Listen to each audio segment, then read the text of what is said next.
Ladies and gentlemen, lads and ladies, welcome back to the Sling the Biscuit podcast. This is not a new podcast anymore. It's the old podcast. We're 29 episodes in. It's an established podcast. We are established. But if you're new joining the podcast, I'd like to say welcome.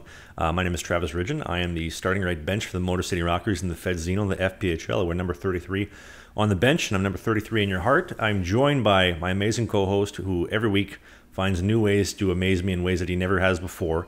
He hosts the top morning radio show in the city of Winnipeg. He's hustling and bustling. He is 6'2", and he's devilishly good looking. Mr. Dave Wheeler. I am nothing more than a meat popsicle, sir. Speaking of meat, actually, I got a story. Well, not a story. A saying that I was told the other day over FaceTime. I was talking to one of the guys in Motor City, and he says, "Trev, I want you to say this line to start the podcast." And I said, "What is that?" And he said, "BLTs. The worst thing in hockey, the best thing for lunch. A little bacon, lettuce, tomato for the pregame meal, and a blue line turnover will literally pull the hairs out of your head. A blue line turnover and a CFB, a check from behind. Nothing worse than that." But welcome to the podcast. Since we're telling stories, I was challenged last week on the show. He said right before I went into the show, I was with a buddy of mine was over, and I was like, "Hey, I got to go record a podcast." And he says, "Challenge for you. We'll put a beer on the line. You got to say the word penis at least 3 times. I only got it in twice." He listened back. He's like, "I counted. You only got it in twice. You owe me a beer." So are we going for 3 this week? No challenges this week. No challenges. There's no Easter eggs hidden anywhere in this podcast. Don't worry. We're good. We're just going to give you the straight goods as we always do. You're like Evander Kane, putting money on yourself, 500 G's on black. You want to start there? We should. Now, because there was some, I don't want to say backlash, but there were some people kind of saying, "Yo, what's up with trashing E. Kane?" And it's like, I don't know. It's not necessarily trashing. It was just giving you the point of view of somebody who was there and kind of experienced these things and giving you a first-hand account. Whether you choose to take that information and process it however you like, that is on you. Just telling you what I knew from my experiences. And I think to be honest with you, defended the guy a little bit because the stories coming out of Winnipeg about that period of time were a lot worse than the way I presented it. I think, too, you got to remember, like when you see the Instagram clips or the TikTok clips or the YouTube shorts, I edit them in a way that you see them, it gets you thinking, it creates a reaction, and then it gets you to come to the actual full podcast. When you listen to the full podcast discussion, like you mentioned. You mean like a sensationalistic headline? Nobody does that. The New York Times would never do something like that. Maclean's Magazine would never do something like that. That's a sensationalistic headline? Get out of here. I mean, at the end of the day, like, this is a small podcast. We're doing 6,000 plus listens every single episode. I know it's a little bit slower since the new year, but the goal is to get people over to the podcast from the Instagram, from the TikTok, from the YouTube Shorts, because we have sponsors for the podcast, and obviously Instagram and TikTok aren't paying, so it's nice to bring people over to the podcast. But I do think you defended him probably a lot more than most people would. I know that he was public enemy number 1 in Winnipeg when the stories were coming out about him bouncing on tabs and whatnot. Based on what he went through in Las Vegas, I don't know if anyone would be willing to stake him at all or give him a credit at any casinos anymore. I feel bad for the guy. Listen, coming from a guy who maxed out a credit card once upon a time doing some online gambling, I learned my lesson pretty early and still managed to find myself ways to get into trouble gambling. But it is I'm not going to use the word sickness, but it is an addiction. It's an addiction. And I think a guy like Dennis Rodman, I'm not going to speak on behalf of Evander Kane and what feeling he gets out of it, but I can relate to a guy like Dennis Rodman who said once upon a time, it's a hard feeling to describe and it's nothing that you can replicate. Like winning feels great, but when you see a whole bunch of money go across the other side of the table, it's just indescribable. And not that the feeling of losing becomes addictive, but it's a feeling nonetheless, and it's very exclusive to doing that kind of habit. And yeah, Charles Barkley also said you don't have a gambling problem if you can afford to pay your debts. So if we're going to use that logic, then I would say Evander Kane had a gambling problem. So also a couple weeks ago, you had mentioned in the podcast that you think we have maybe a little bit more influence than we lead on to believe in the podcast. And I recently discovered that I think that maybe we do. So if you're new to the podcast, again, welcome. But if you're a returning viewer, all Patreon members and whatnot get free rookie cards from my time in Motor City and from my time in Sweden. And so I created these rookie cards with a designer. I started posting them out. They're available for $10. But I realized that 3 Fed teams recently started selling trading cards as well in Motor City, Watertown, and Mississippi. They're selling rookie cards. They're selling cards of the players. And now I just want to start off by saying, like, not upset by it. I think it's kind of cool that, like, nobody was doing it before. And now a couple teams have kind of hopped on board, and I thought it was interesting. Look at it this way. You didn't invent the hockey card. That was done a long time ago, but you brought it to a market that thought, it's not going to work in this market. And then you proved that it's going to work, and they went, okay, it's going to work. We should do that. Got lots of other ideas too that I think could work, but that's for next season, and that's when I have Throw a team. them against the wall. See if they stick.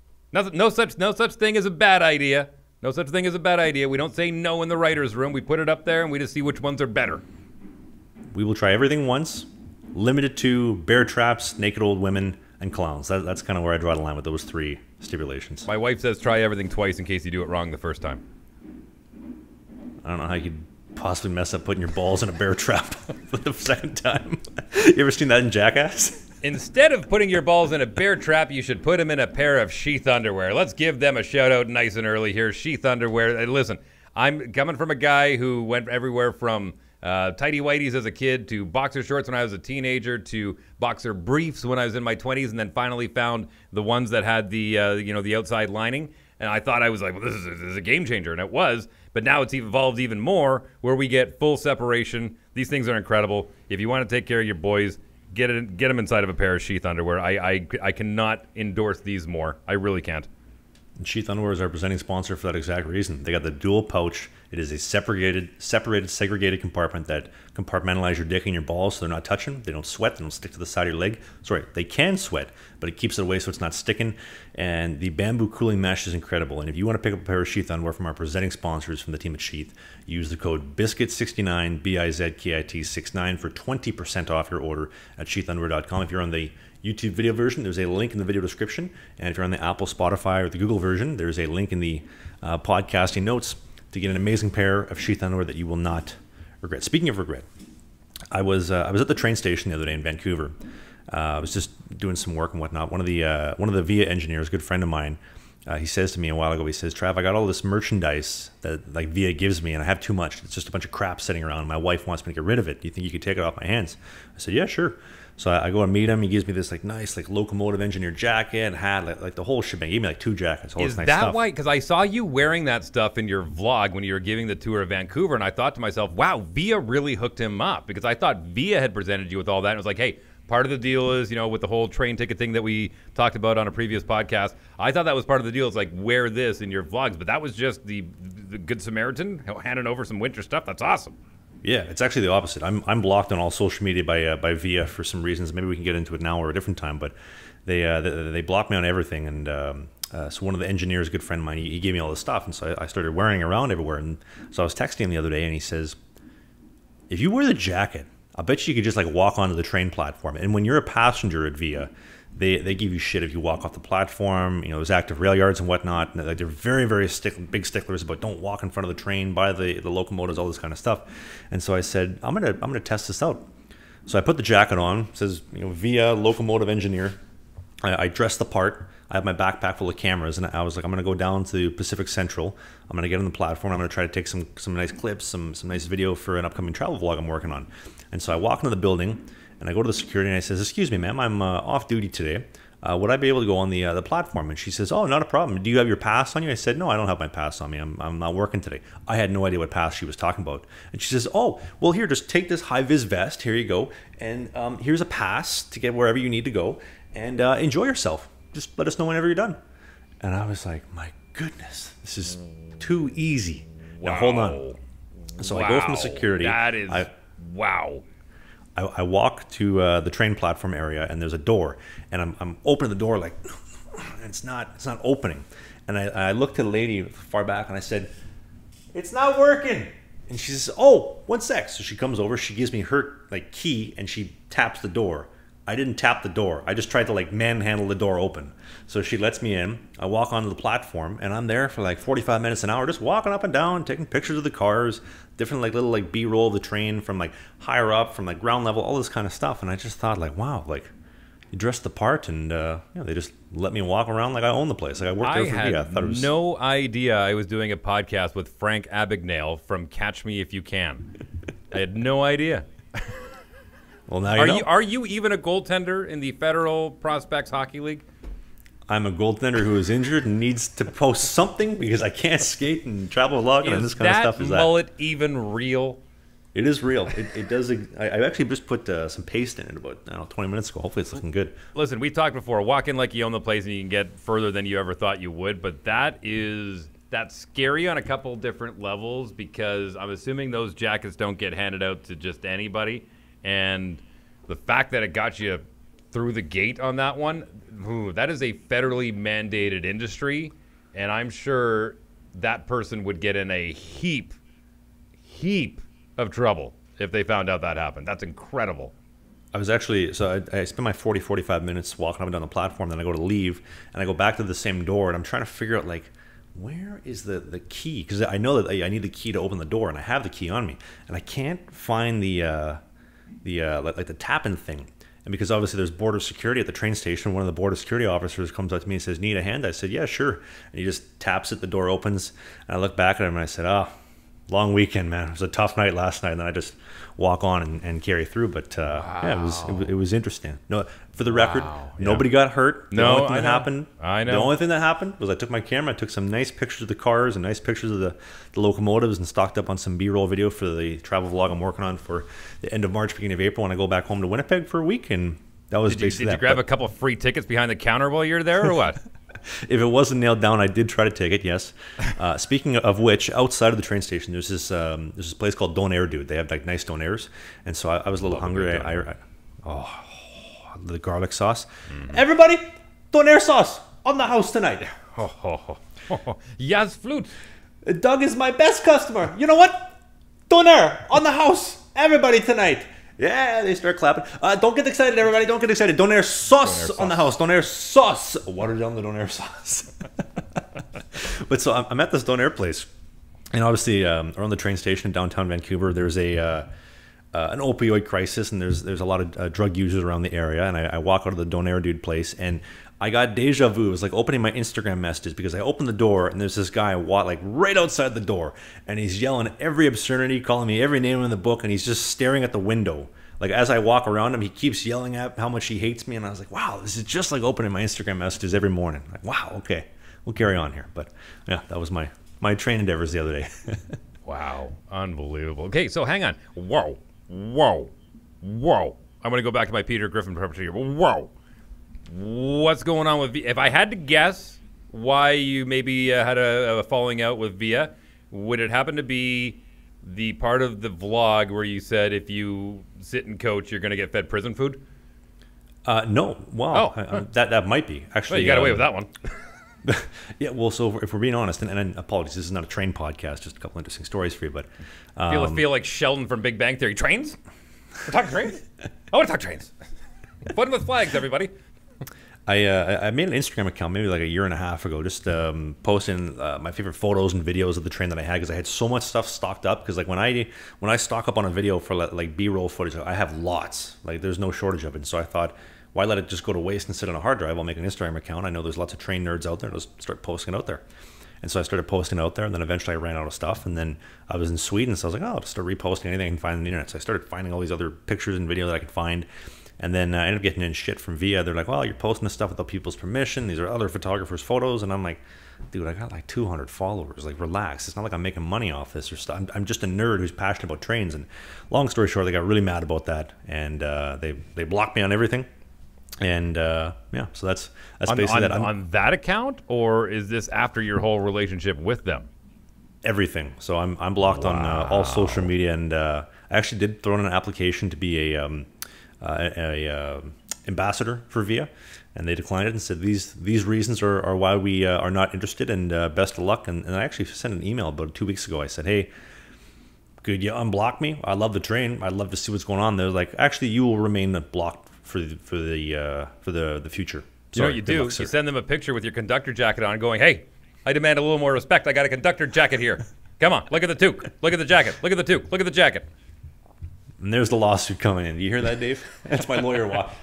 1 minute. Did you end up with a free ticket? Did I hear a free ticket in there somewhere? Yes. So in my train community, I promise this is the last train story. We'll move on to some actual hockey talk here.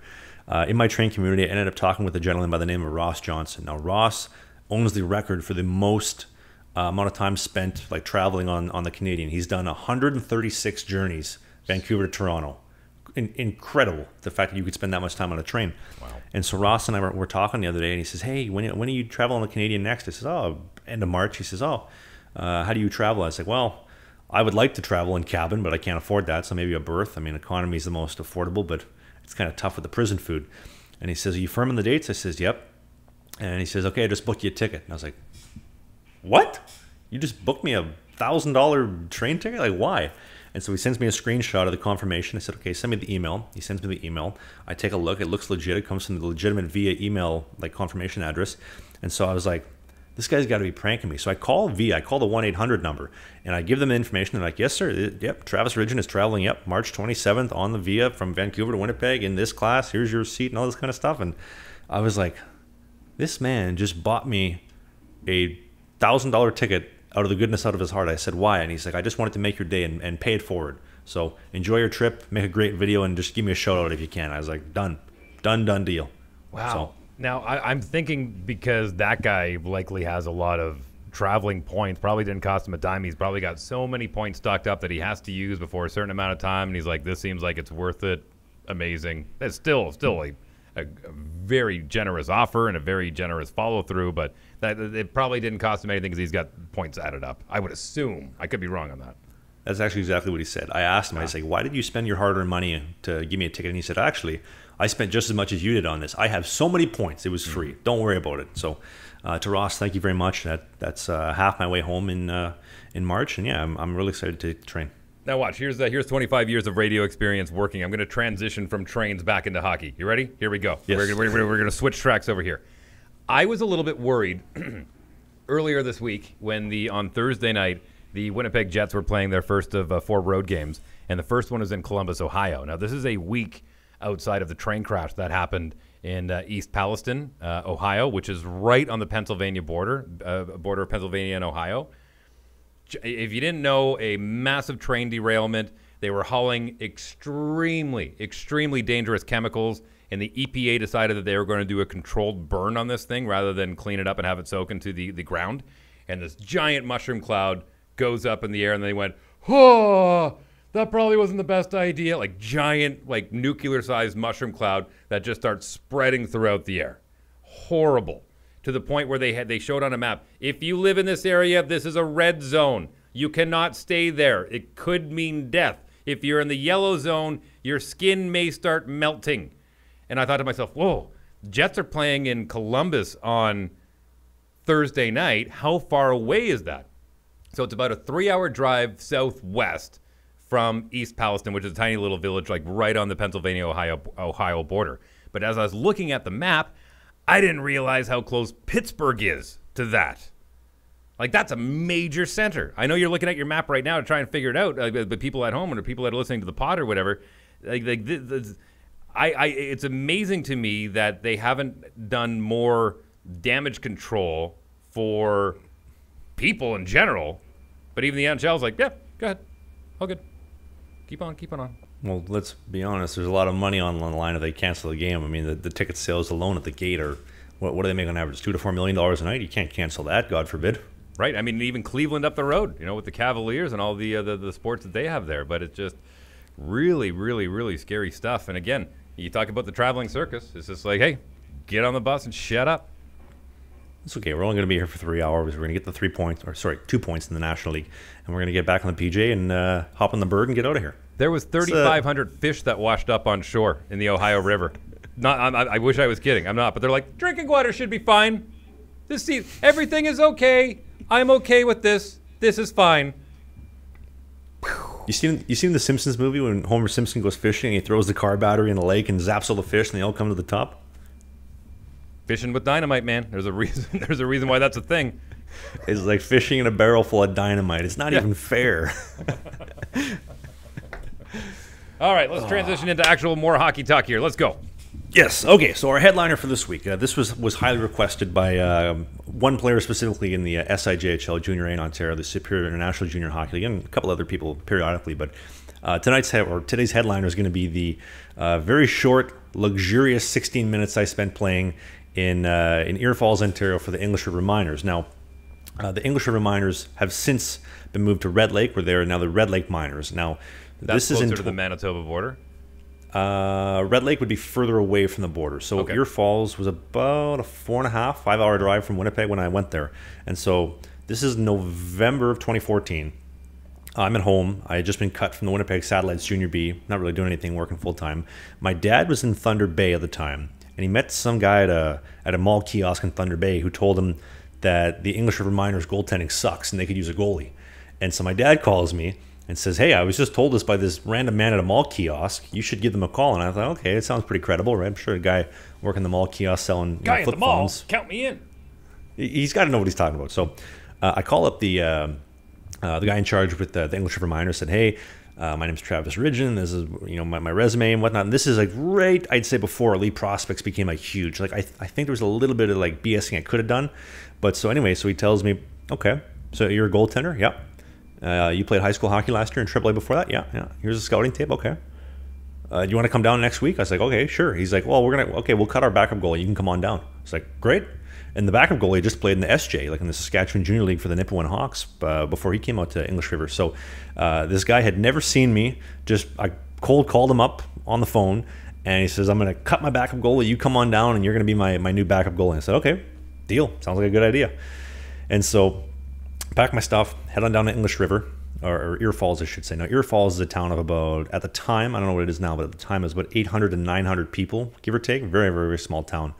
And we played at this arena called the Ice Box. It was freezing. I liked the ice. The ice was very firm, but they called it Ice Box because it was so cold. You would be freezing on the bench as the backup goalie.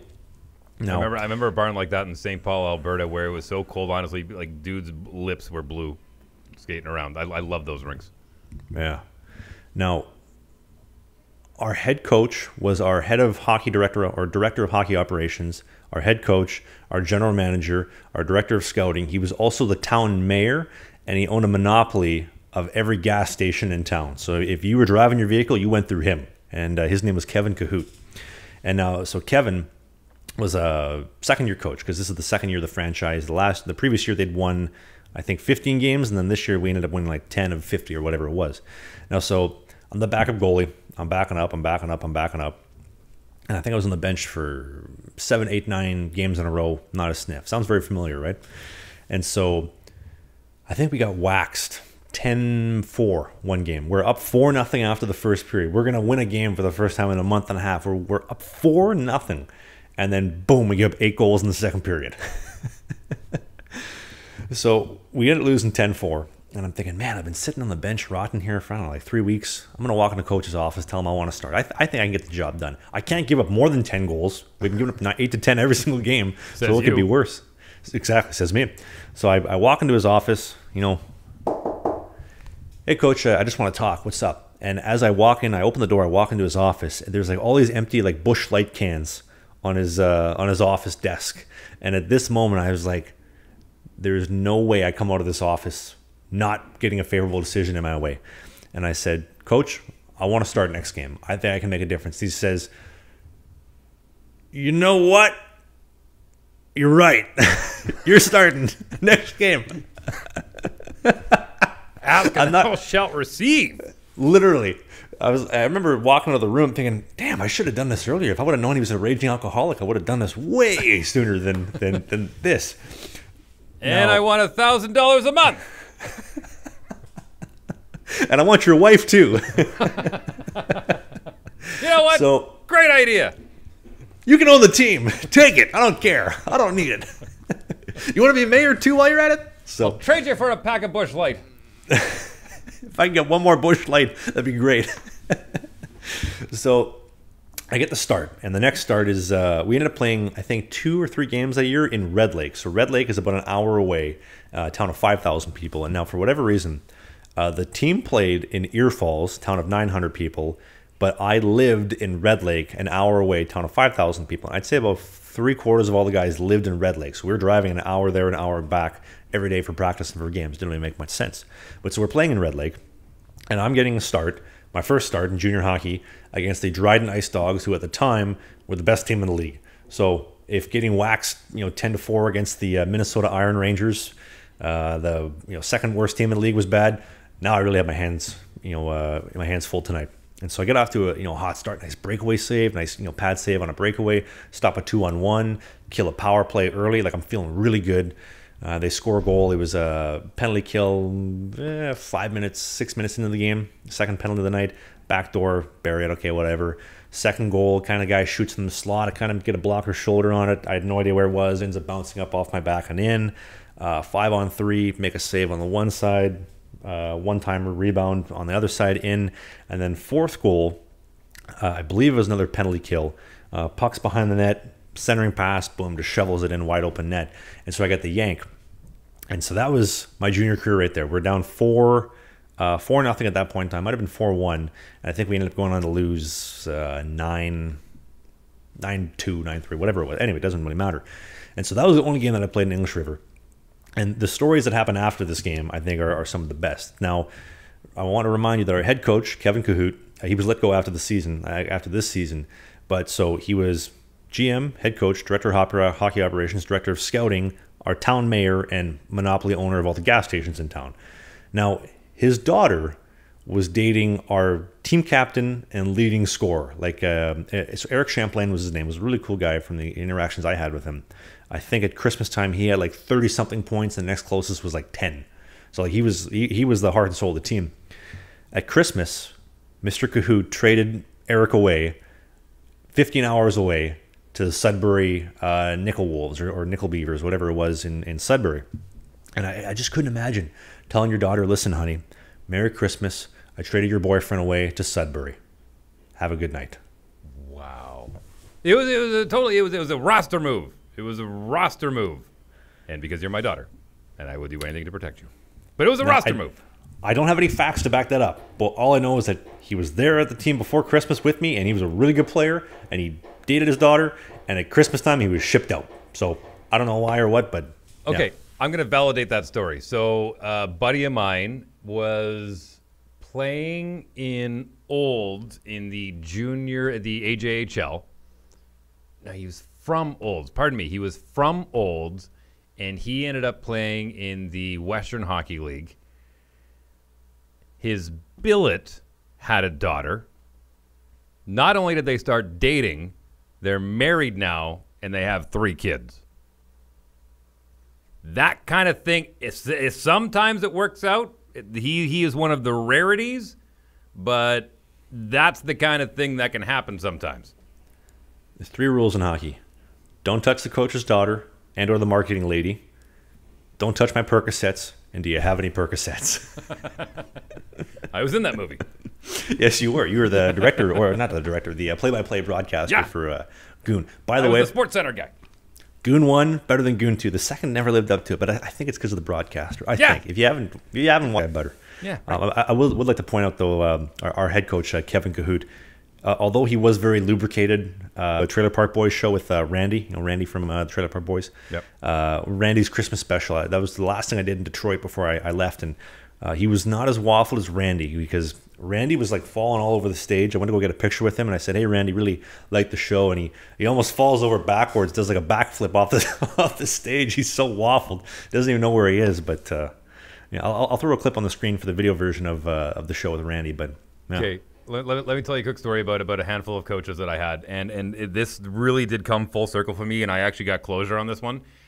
We all had our suspicions that are a handful of our coaches, not all of them, but a handful of our coaches were like some pretty regular pot smokers, okay? Like really regular pot smokers, to the point where they would come in smelling like weed in between periods sometimes. And I remember one time one of them leans up against the wall. He's like, I think we're down by like 4 goals, and he's like, guys, lighten up. Let's put on some Pink Floyd. That was a piece of evidence number 1. So it got to the point where we were on, I think it was like a year-end road trip. It was the last game. We weren't making playoffs. So, we knew we were done after this. And we're in the hotel, and everyone's kind of partying, right? And so we're out in the balcony, and when we're having a couple of beer, and we're like, oh, man, it smells like pot. And we look over the balcony, and we see one of the coaches doing this. Oh, shit. And he pulls his head back in. And it's like, that's where the weed's coming from. So that was like the closest that we got to confirmation that, a couple of our coaches were pot smokers. No big deal. But keep in mind, this is back in the 90s. About 2007, I'm working with the Manitoba Moose, and I'm doing my man in the stands thing, right? So I'm the guy up on the jumbo. For those new to the show, I used to work with True North Sports and Entertainment, the Jets and whatnot. I did this with the Calgary Hitmen. I did this with a bunch of different teams. And I'm up on the screen, and all of a sudden, one of the, I've got like promotion assistants who run around and throw out T-shirts and that kind of stuff. They run over to me with a note, and it says, "Hey, Ned Flanders is in section 102 or 126, row 12, seat 5. I'm like, huh. The only guy I knew that called himself Ned Flanders, well, we called him Ned Flanders, was our defense coach that year that I'm making reference to.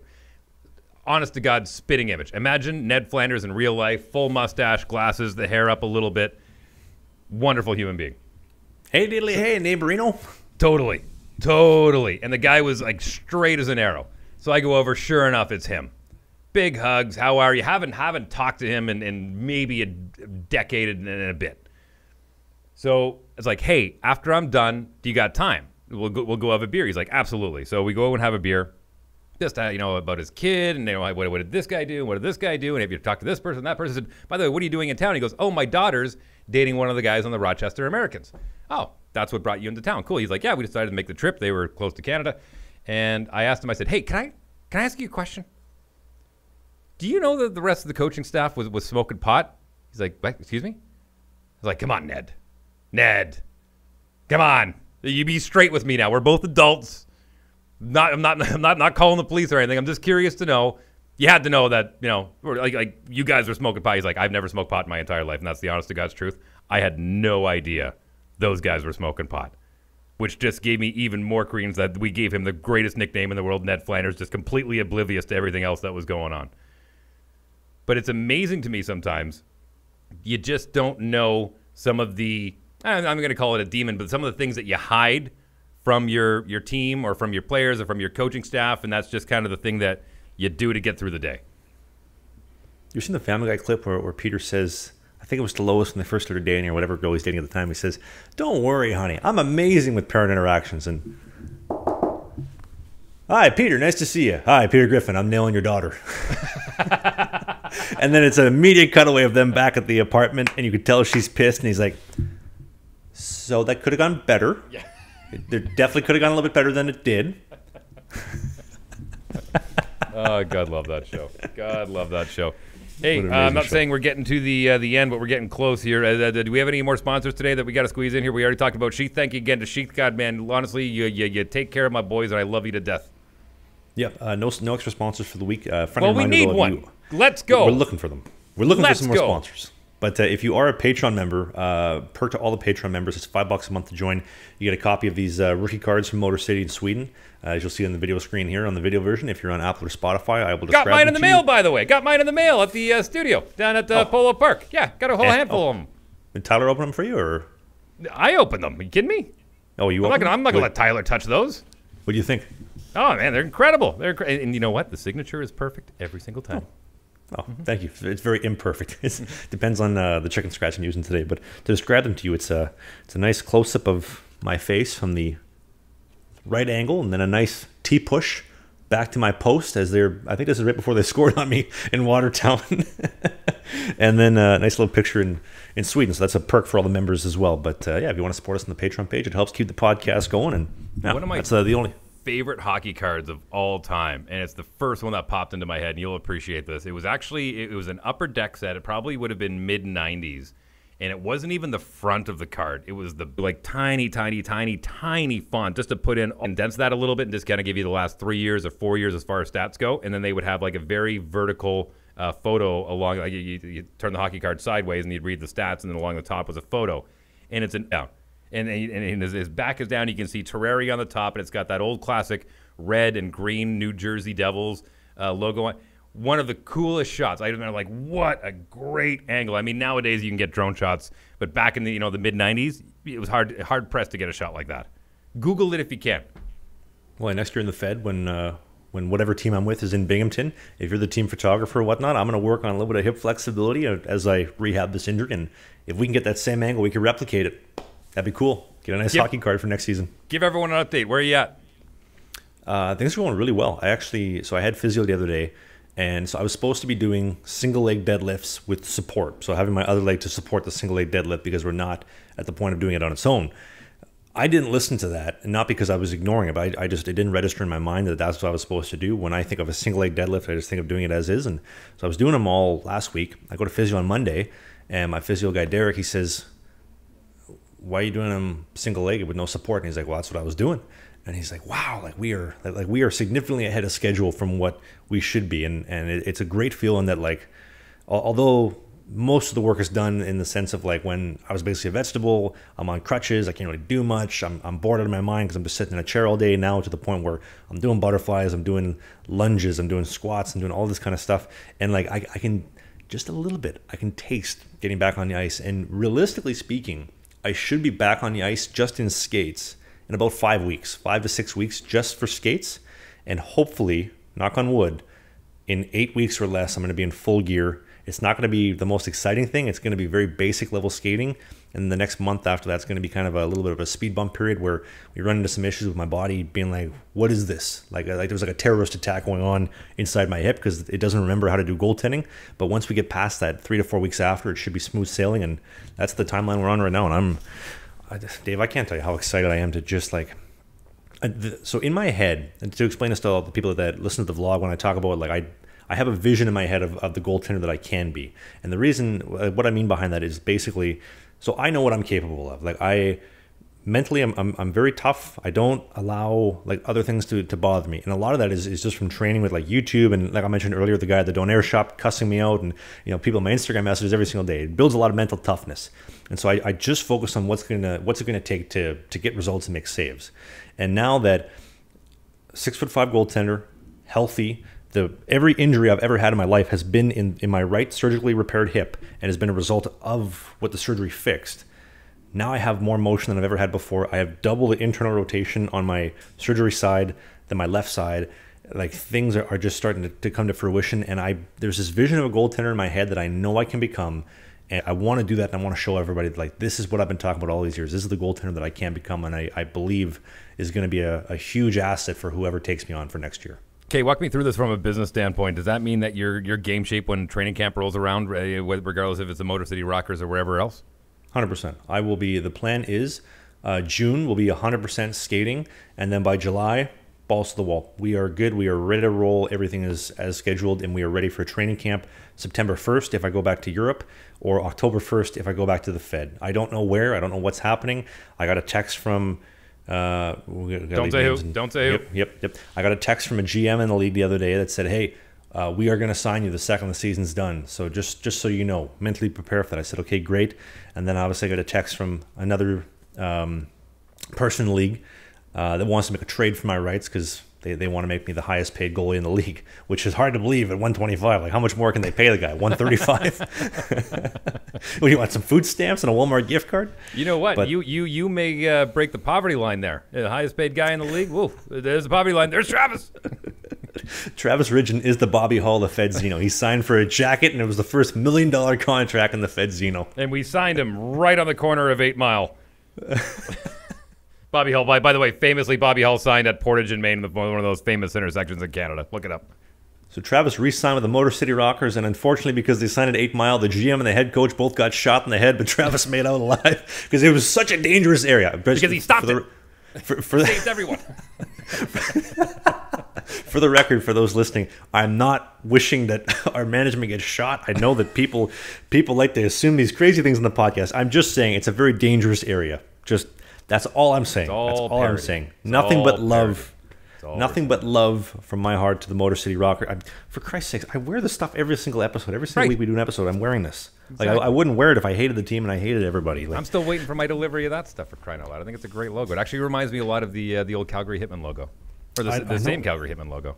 It looks. Right, there actually may be a copyright lawsuit on the way now that you mention that. Similarities. Before we wrap up here, it happened earlier on this week, but Alex Ovechkin is going, he missed the, as long as everything stays true to form from what I understand, he missed the Stadium Series in Carolina and Raleigh between the Caps and Carolina because his father passed away. Mikhail Ovechkin, 71 years old, big supporter, was always around the rink in Washington, always happy to talk to fans, former pro soccer player, taxi driver as well, did whatever he could to make sure his son could still skate, and was just there with Alex all along the way. And that's a little young to lose somebody. So my heart goes out to the Ovechkin family. Yeah, that's tough. One last note. We got two things on the docket if we can fit them in before we finish. We got about 10 minutes or less here. Trevor Bauer. I know you mentioned Trevor Bauer on the on your radio show might have been a week or two ago. Yeah. But so this is a guy on YouTube. I love him. He's basically a pro baseball player who decided to put a lot of armchair quarterbacks, for lack of a better term, to the test, and saying, "Oh yeah, you think you can hit a screwball coming at you at 88 miles an hour? Sure, come on out. Let's hit the diamond. Let's see if you can hit it." Hold on, for the record, though, we're talking about a Cy Young winning pitcher. We're not just talking about any guy. We're talking like a Vezina winner of baseball. Trevor Bauer is. Yeah. What happened? Well, my question for you basically was, do you think he's ever going to pitch again in Major League Baseball? Because despite all the allegations, so he was suspended for, I believe, somebody in the comment section, correct me if I'm wrong, he was suspended for 300 games for the domestic assault on the woman he was hooking up with at the time, and then it was reduced to 170 games, or it might have been 150 games, which is, I know it sounds like a lot, but that's basically one baseball season as opposed to two, because they play so many games. They play 2 games in 2 days, or in 1 day sometimes. So no team has signed him. Because the Dodgers released him, they terminated his contract, so he's a free agent. He's still making his YouTube videos. He's not pitching anywhere. I think Trevor Bauer is like one of the most interesting guys in baseball. I love watching his videos. I think he has got a very addictive personality, in the sense of like I just can't stop watching him. He doesn't follow this like corporate formula. He doesn't give you the same bullshit that everybody else does, and he's just an exciting guy. Like I hope, for the sake of my YouTube subscriptions inbox and my own personal mental health, I hope that Trevor Bauer pitches again in the Major League Baseball, because I love watching him play. Okay, well, let me put it this way: if he did what he did, and it sounds like he did, that's awful, terrible. You were an awful human being in that moment, and if that was a pattern of behavior, you're just an awful human being. But I still believe in redemption. I believe in redemption, and if somebody can turn themselves around and turn that bad behavior into good behavior, then I absolutely think that he should have an opportunity, especially if he's still got the arm and he can help a team go out and play.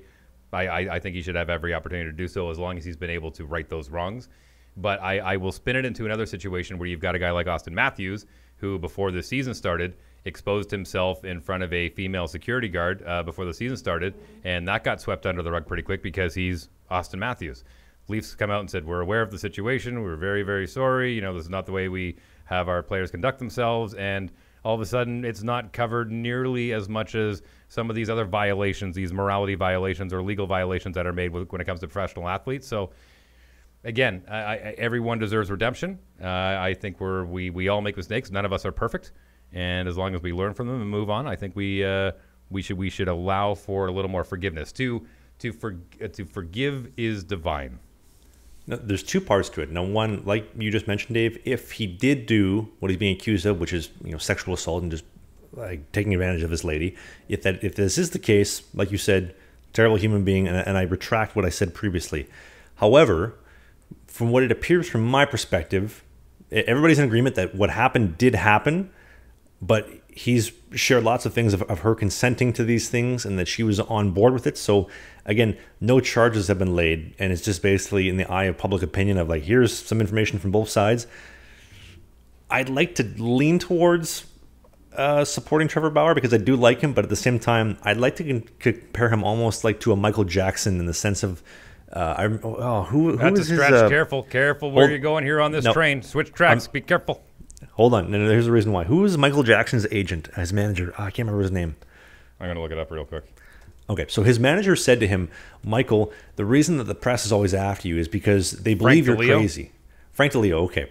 So, Michael, people could believe if there's a picture of a giraffe's head on your body because you're the circus. And I would say when you compare Trevor Bauer to the rest of pro sports and baseball, he kind of is that circus. Like when things like this come up, because he's kind of a little bit of a weirdo, you probably believe it, if that makes sense. He's kind of an outsider. There's a little short film on his experience through high school baseball, through college baseball, through pro sports, how he just typically hasn't been very liked by his teammates and all these other types of things, kind of been a loner, not a lot of friends, and that personality type would, I guess, make you believe that, okay, that if these crazy things are coming out about him, they got to be true. Now, again, I would like to state that I'm not choosing sides because nothing has been, nobody's been charged. but I do find his videos entertaining. I think he's a very interesting personality, and I'd like to see more of it on YouTube and in my subscriptions box. Well, look at it this way. There's a really old book that was written by a bunch of Hebrews that some people choose to follow and some people don't. And whatever you do, that's totally fine with me. But there are some really good lessons in there. And one of them is, let he who is without sin cast the first stone. So if you didn't make a mistake, let him cast the first stone? And who can say that they've never made a mistake in their life? Different levels. I'm not saying, like one isn't worse than the other, but I'm saying we've all made mistakes in our lives, and a lot of us have had an opportunity to correct those and learn from them. And I guess the only man that hasn't would be God, not to get too religious. Oh, no, he made mistakes. Listen, if you wanted to get into the theology of the whole Bible and everything, there's books that have been left out. I'll give you really quickly here. There is a book that was omitted from the Bible called the Book of Thomas, and this is a guy that grew up with Jesus. Like, he was like a Harry Potter type character. Like, he would freeze birds in the middle of the sky and turn them into stone and have them fall down. He'd push his friends off of roofs and they died. He'd be like, all right, fine, you're back to life. Like, really incredible stuff. And they just omitted it because it just seemed like there's no way people are going to believe this kind of stuff from a child. There is a lot of stuff that has been omitted in that amazing book that is like this thick. But yeah, we can talk about that another time. And even he made mistakes. Well, God made things the way that he did. I mean, it's why you're here. It's why I'm here. It's why this podcast is here. And whatever side you swing on, the final thing that we'll leave you with, because we got less than 10 minutes left here, is big goaltenders. Size matters. Size does matter in the National Hockey League and in professional sports. My goalie coach reminds me all the time that my beautiful girlfriend, Victoria, is 6 feet tall. I know she hates hearing it. She says she's 5'11". Honey, you're a liar. You're 6 feet, and I love it. Own it. You're beautiful. You're 6 feet. I love it. You got those nice long legs, and you're just a beautiful soul. Anyway, she is 6 feet. I am 6'5". My goaltender, our goalie coach, Pascal Villano, reminds me all the time, if you produce a 6'8" child, I can take that and put that in the National Hockey League. Just give me a 6'8" goaltender. They will draft him. That's all you need to do is just give me that, and I can make it happen. Sean and the reason Bradley. I bring this up, yes, that's a reference from last week's podcast. The reason I bring this up, last week we talked about the top 30 goaltenders in the National Hockey League. Only 3 of the top 30 goalies, save percentage-wise, of starters were 6'1" or shorter. I got some new stats for you because people going crazy. The top 40 goalies in wins in the National Hockey League this season. Again, top 40 in wins. Doesn't matter how many games you played. If you won the most games, if you won in the top 40 amount of goaltenders, you're in this stat.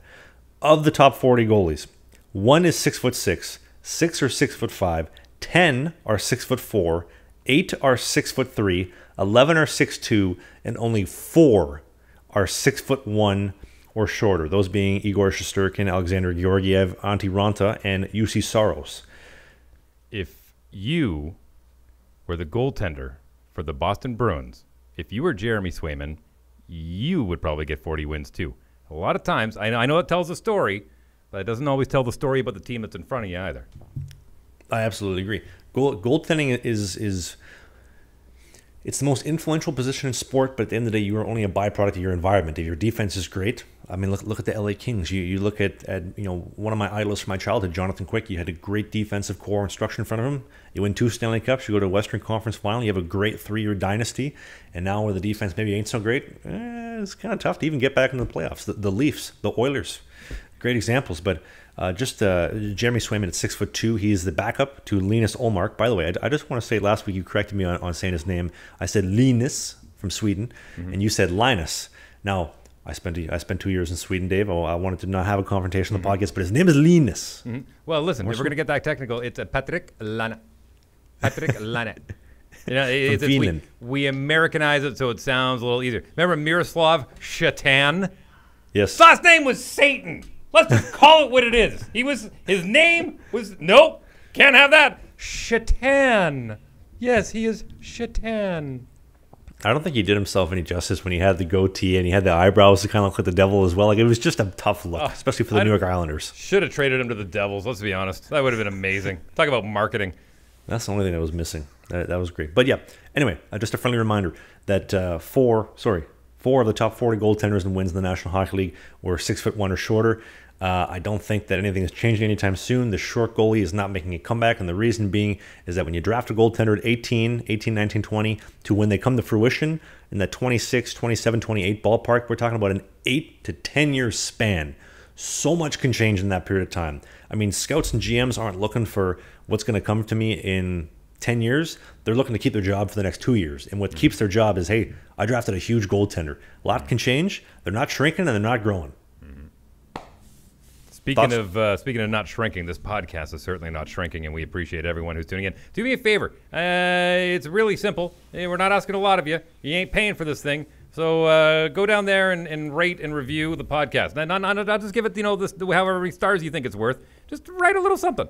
Just write down like, meh, or yay, or I really like this, or it's average at best. Just write something down there, especially if you're on Apple Podcasts. That helps out a lot more. And sign up to be a Patreon member. There's a lot of benefits down there.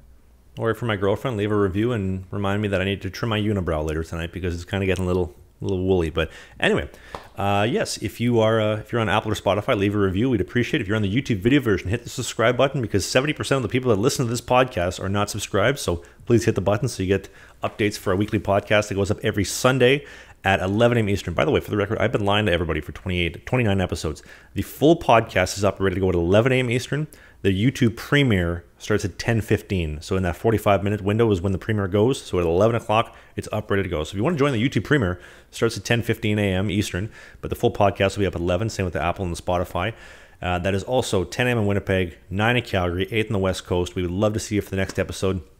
On behalf of my amazing co-host, Mr. Dave Wheeler, the 6'2", devilishly good-looking man with the hottest wife in the city of Winnipeg, thank you for listening to the podcast. And if you want to listen to Dave's morning radio show, Energy 106 on mornings in Winnipeg. Download the podcast as well, Wheeler in the Morning. There's also Wheeler After Dark, a podcast I do with my wife and the man known as the Sad Jaguar. That comes out every Monday at 6 p.m. Don't look at me at social media. I ain't there. This is where you get me. Dave doesn't have social media. If you want to contact him, you got to go through me, through the Sling the Biscuit YouTube or the Instagram page. And by the way, one last thing before we let you go. A couple people were complaining that Dave's camera quality sucks in the video version. If you become a Patreon member, no, it's great. I'm actually just that ugly. If you want to make Dave not look ugly and we get him a better camera, join the Patreon page, hit the subscribe button, and hopefully we can get him a new camera. Hopefully sometime before June. That'd be great on the to-do list. But anyway, on behalf of Dave and myself, thank you for listening, and we look forward to seeing you next Sunday. I got to pee.